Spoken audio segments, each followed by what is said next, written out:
are more than halfway into the year, and there has been some dramatic changes in the real estate industry. So here to discuss the San Diego market is Realtor Kara Kay. Kara, good morning. Good morning, Lauren. Thanks for having me. Oh, there's been so much about the housing market because, man, it was just crazy there for a little while. We saw no inventory, prices skyrocketing. People are like, woohoo. It was a lot to take in. There's never been so much of a spotlight on real estate as there has been in the last 2 years, rightfully so. We saw this market that has never been here before, will probably never have again. So what is happening now is people are comparing what we just saw and what's happening now, which is so different coming into the fall as to what we saw in the spring. So I want to get into interest rates in a minute, but let's first talk about median home prices, because when San Diego reached 810,000, we passed that 800,000 mark for median home price.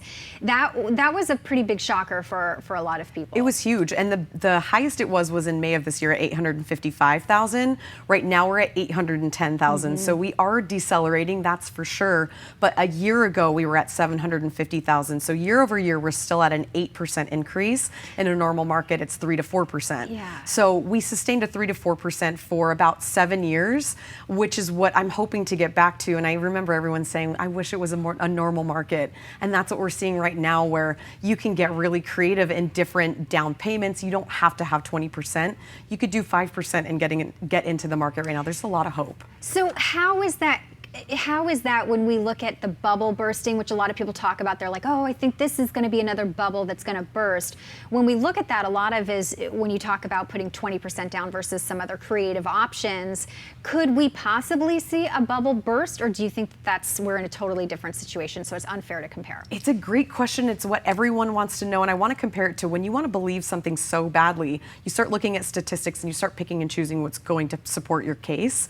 I think a lot of people want it to dip so badly so they can get a really low price. I just don't see a bubble bursting. And the reason being, we're not at a 2008 recession. We're at a recession closer to what we saw in the late 70s going into the 1980s. Interest rates were above 16%, but overall the housing still went up. Housing prices went up 6.1%. So I think if we're going to compare it to a recession, we should look at that one a little bit more closely. Inflation similar to when it was then, same with gas prices. So I really do believe that it's going to be a nice deceleration, maybe an uptick by the end of the year, but I don't see a bubble bursting. So more of a softening. 100% softening. When we look at that, a lot has to be put on inventory because that helps, and we know we're at such a shortage. What is the inventory now compared to what it was in 2008 versus what we saw in the late 70s, early 80s? The amount of inventory we saw in 2008 was so insane. Right now, it was so low from 2020, 2021 into 2022. We are up from that, but only by about 18% right now, which is not that impressive. So we do see more inventory. And another very interesting fact is our foreclosures and short sales are up about 219%, which sounds like it's so high, but it's coming from these historically low lows. And it's just, we're back to 2019 levels of foreclosures and short sales, which is very normal. Yeah. Well, so let's get to the interest rates, because we know how that affects things, and we talk about mortgage rates. I mean, a lot of people were refinancing. I was one of them. Hey, I'm taking advantage of that, getting in the twos, right? So now we're seeing that tick up quite a bit. How is that going to affect the housing market? And how should that affect someone who's thinking about selling their house with maybe a really low interest rate and then getting into a newer house? Yeah, so I always say it still reigns true. You have to look at your personal situation. But in this last month, we saw interest rates tick up by 75 basis points twice. That in itself is going to affect the prices when interest rates go up, especially when it just adjusts. We see housing prices go down just a little bit. And so I think that you have to meet with a lender if you're getting a mortgage, figure out what your monthly is going to be and make the numbers fit from there.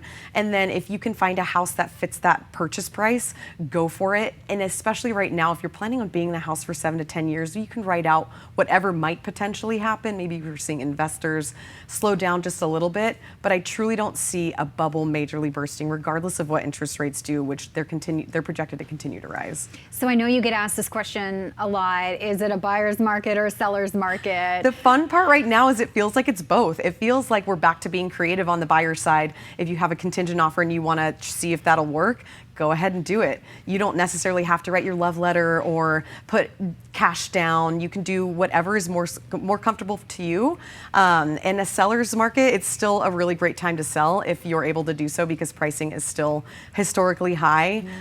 So yeah, it just depends. Especially if you're getting out of the state of California, right, and going to one of these other states, like, oh, look what we could afford in Oklahoma. Exactly. Yeah, a lot of people sold in the spring and moved to Texas or Arizona, and now they've got their retirement. And those states are probably looking at their pricing like, wow, we're just going to keep going up. We got our Californians coming in. They're benefiting from all the Californians. Yeah, most definitely. All right. So any tips for people who are in the process right now? I think don't overthink it is my biggest piece of advice. Be aware, do your research, get educated, but don't panic when we're looking at statistics that are being compared to what we came off of the last 2 years. All right.